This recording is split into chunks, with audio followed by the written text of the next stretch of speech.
Hello everyone, I am Kumkum. Welcome back to simply KK. और आज हम बात करने वाले हैं क्लास 12th की इकोनॉमिक्स के बारे में कि कैसे हमें सारी चीज़ों को प्लान करना चाहिए और उसको एग्जीक्यूट करना चाहिए। चलिए स्टार्ट करते हैं। सबसे पहले वेटेज देख लेते हैं इकोनॉमिक्स में। क्लास 12th इसमें स्कोर करना काफ़ी इजी रहता है। मेरे भी 90 आउट ऑफ 100 थे, तो काफ़ी इजी रहता है। लास्ट के अगर 1 मंथ में भी अच्छे से प्रिपेयर कर लो तब भी अच्छे से स्कोर्स को किया जा सकता है। पहली बात, ये 2 पार्ट्स में होता है, part A and part B. Part A में हमारे रहते हैं introduction to macroeconomics. Next हमारा रहता है इंडियन इकोनॉमिक डेवलपमेंट। दोनों की वेटेज जो होती है 40 मार्क्स की रहती है। ठीक है, फिर हम देखते हैं कि इसमें कौन से चैप्टर जैसे हैं जो हमारे डायरेक्टली जो है हाई स्कोर देने में हेल्प करते हैं। ठीक है, सबसे पहले हमारा आता है national income and related aggregates. मतलब ये 4 यूनिट्स हैं जो काफ़ी अच्छा खासा वेटेज दे देती है। फिर money and banking easiest chapter और मेरा फेवरेट भी, काफ़ी अच्छा चैप्टर है, बहुत ईजी भी रहता है। देन हमारा आता है गवर्नमेंट बजट। देन हमारा आता है balance of payment. In chapters को हम करेंगे तो हमारे डायरेक्टली जो है 40 मार्क्स के लिए एक मैप जो है क्रिएट होना शुरू हो जाता है। अब पार्ट बी की बात करते हैं। पार्ट बी में जो हाई इम्पैक्ट चैप्टर्स होते हैं वो होते हैं, तो डेवलपमेंट एक्सपीरियंस इंडिया का जो होता है, करंट चैलेंजेस जो होते हैं,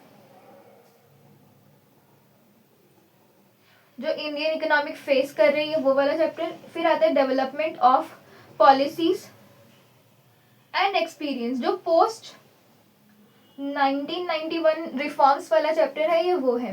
नेक्स्ट हमारा आता है सेक्टर्स ऑफ इंडियन इकोनॉमी। फिर हमारा आता है पॉवर्टी अनएम्प्लॉयमेंट और हमारा ह्यूमन डेवलपमेंट। फिर हमारा आता है इंफ्रास्ट्रक्चर एंड सस्टेनेबल डेवलपमेंट। ये जो चैप्टर्स हैं ये बहुत ज़्यादा इजी होते हैं और इनको प्रिपेयर करना बहुत ज़्यादा आसान रहता है। अब अगर हम बात करें कि लास्ट 30 डेज में हमें कैसी सारी चीज़ों को प्लान करना चाहिए, तो लास्ट 30 डेज में जैसा कि हमने अभी तक किया, हम एक महीने को मतलब 30 डेज को 4 वीक्स की स्ट्रेटेजी में डिवाइड करते हैं। तो वीक 1 से स्टार्ट करते हैं। वीक 1 में डे 1 पे हमें करना चाहिए नेशनल इनकम के बेसिक्स। मतलब ज़्यादा न्यूमेरिकल्स के पीछे नहीं भागना चाहिए, यहाँ पे हमें सिर्फ बेसिक्स को जो है वो अच्छे से करना चाहिए। डे 2 में हमें इसको एडवांस करना चाहिए, एडवांस टॉपिक्स पे हमें इसमें शिफ्ट कर जाना चाहिए। डे 3 पे मनी एंड बैंकिंग की थ्योरी, सिर्फ थ्योरी करनी चाहिए। फिर डे 4 में मनी एंड बैंकिंग के न्यूमेरिकल एंड कुछ PYQs। ओके, फिर डे 5 में अगर हम बात करें तो हमें करना चाहिए गवर्नमेंट बजट के कॉन्सेप्ट्स, सिर्फ इसके कॉन्सेप्ट्स को करना चाहिए। डे 6 की अगर बात करें तो गवर्नमेंट बजट के कॉन्सेप्ट्स तो हमने यहाँ कर लिए, यहाँ पे हमें इसको प्रैक्टिस करना चाहिए प्लस कुछ PYQs करनी चाहिए। डे 7 हमने अभी तक देखा होगा, हमने सब चैप्टर्स को 2-2 दिन दिए, बट यहाँ पे हम बैलेंस ऑफ पेमेंट जो है एक ही दिन में खत्म कर लेंगे क्योंकि बहुत इजी चैप्टर है। यहाँ पे हमारा गोल क्या रहना चाहिए कि हमें एनसीईआरटी के क्वेश्चंस प्रैक्टिस करनी चाहिए, प्रीवियस ईयर के क्वेश्चंस प्रैक्टिस करने चाहिए, जितने भी डायग्राम्स हैं, फ्लो चार्ट्स हैं, उनको देखना चाहिए। एटलीस्ट 2 से 3 क्वेश्चंस जो है उनको प्रैक्टिस करना चाहिए पर चैप्टर, तब जाके आप मानना कि हाँ आपने ये वाला जो हमने एक वीक में किया वो सफिशिएंट रहा है। फिर अगर हम बात करें वीक 2 की, वीक टू की अगर हम बात करें तो वीक 2 में हम लोग, जैसे यहाँ पे हमने मैक्रो इकोनॉमिक्स कवर किया, यहाँ पे हम लोग इंडियन इकोनॉमी कवर करेंगे। डे 8 में हम लोग डेवलपमेंट एक्सपीरियंस करेंगे इंडिया का, इंडिया और उसकी नेबर कंट्रीज का। डे 9 पे हम लोग जो है करंट चैलेंजेस हाफ चैप्टर उसका करेंगे, मतलब इसमें हम करेंगे पॉवर्टी और अनएम्प्लॉयमेंट वाला पोर्शन। डे 10 में इसी का हम लोग करेंगे ह्यूमन डेवलपमेंट और सस्टेनेबल ग्रोथ वाला पार्ट। डे 11 में हम लोग करेंगे development policies and reforms. Day 12 में हम करेंगे सेक्टर्स, जितने भी इंडियन इकोनॉमी में जो सेक्टर्स हैं उनके बारे में। डे 13 में हम लोग करने वाले इंफ्रास्ट्रक्चर, और डे 14 में हम लोग करेंगे इस पूरे को रिवाइज, क्योंकि हमने काफी अच्छे से इसको किया, रिवाइज करेंगे प्लस शॉर्ट नोट्स बनाएंगे, शॉर्ट नोट्स, ठीक है। लास्ट में वैसे तो मैं 1 पेज नोट्स प्रोवाइड करूंगी, बट हम इसको ऐसे करेंगे। तो डे 2 में हमने क्या किया, बुलेट पॉइंट्स जितने भी हैं इस थ्योरी के उसको क्रिएट करेंगे, और हम लोग जितनी भी डेट्स हैं, ईयर्स हैं, उसको रिमेम्बर करने की कोशिश करेंगे। फिर हम लोग 8 से 10 शॉर्ट नोट्स बनाएंगे पर डे, ठीक है। 8 से 10 शॉर्ट नोट्स बनाएंगे पर डे, आपको ये बनाना चाहिए, तब जाके सफिशिएंट जो है वो लगेगा। वीक 3 की अगर हम लोग बात करें तो वीक 3 में हम लोग देखते हैं, हम यहाँ पे हमने दोनों पार्ट्स जो है यहाँ पे खत्म कर लिए हैं। अब हम लोग करेंगे सिर्फ रिवाइज। डे 15 पे हम लोग मैक्रो इकोनॉमिक्स वाला जो पार्ट है उसके प्रीवियस ईयर के क्वेश्चंस करेंगे, ठीक है, और उसके आंसर्स को देखेंगे।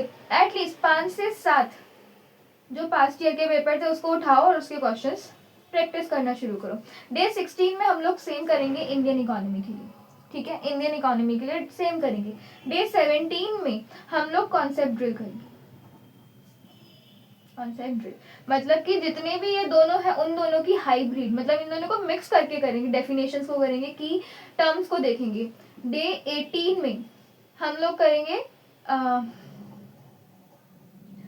प्रैक्टिस करेंगे, जितनी भी सिलेबस है उसके फुल लेंथ के प्रैक्टिस टेस्ट वगैरह लगाएंगे। डे 19 में भी हम लोग इस जो टेस्ट लिया है उसको रिव्यू करेंगे, ठीक है, जो टेस्ट था उसको रिव्यू करेंगे। डे 20 में इसको सेकेंड टाइम, डे 21 में इसको सेकेंड टाइम, ठीक है। तो यहाँ पे हमने इस वाले वीक में क्या किया, जितने भी मिक्स्ड PYQs थे उसको किया, और टाइमलेस को प्रैक्टिस किया, जितनी भी रिटन प्रैक्टिस थी उसको किया, और हमने कॉन्फिडेंस जो है यहाँ पे आके बिल्ड कर लिया।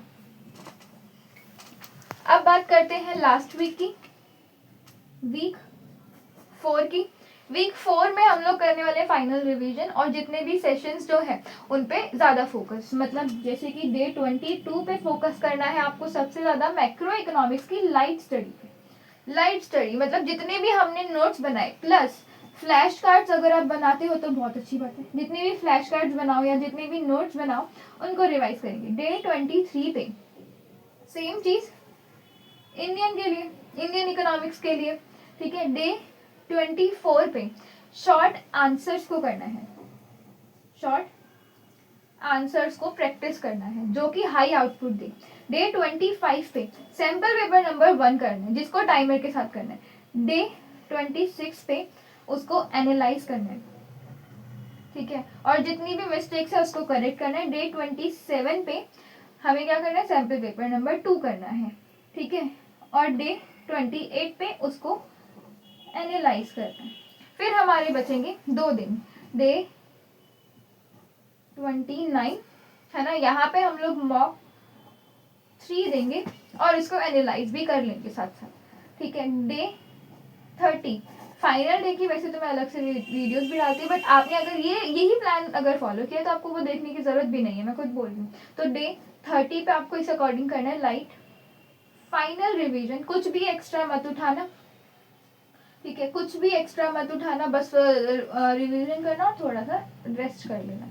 ये इस वीक में हमने एक्यूरेसी गेन करी, स्पीड पे ज़्यादा ध्यान दिया और एग्जाम ओरिएंटेड माइंडसेट को कवर किया। अब कौन कौन सी मिस्टेक्स आपको नहीं करनी चाहिए, आपको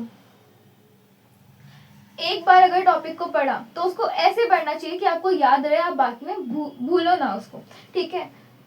और इसके साथ साथ फुल आंसर्स को लिखने की प्रैक्टिस अभी नहीं करनी, आपने पढ़ना है उसको एक बार ध्यान, मतलब जब तक आप सैम्पल पेपर करो उसमें तो ठीक है, उसमें तो आप सही कर रहे हो, बट एक एक दिन उठा के आप उसको मत करना क्योंकि उससे टाइम वेस्ट होगा और कुछ फायदा भी नहीं होगा, ठीक है। मेमोराइज करना, ठीक है, मेमोराइज करना बिना समझे आप उसको रटे जा रहे हो, ऐसा मत करना, ठीक है। आपको क्या करना चाहिए, आपको एनसीईआरटी करनी चाहिए, फर्स्ट एनसीईआरटी कवर करो, प्रीवियस ईयर के क्वेश्चंस करो, उसके साथ साथ फॉर्मूला शीट्स बनाओ, फॉर्मूला शीट्स को क्रिएट करो, ठीक है, और रेगुलर रिवीजन को करो, रेगुलर रिवीजन, ठीक है, और इसको करने के बाद आप अच्छा खासा जो है गेन कर सकते हो इकोनॉमिक्स में। That's it for today. अगर वीडियो अच्छी लगी हो तो वीडियो को लाइक करें और चैनल को सब्सक्राइब करना ना भूलें। Thank you for watching.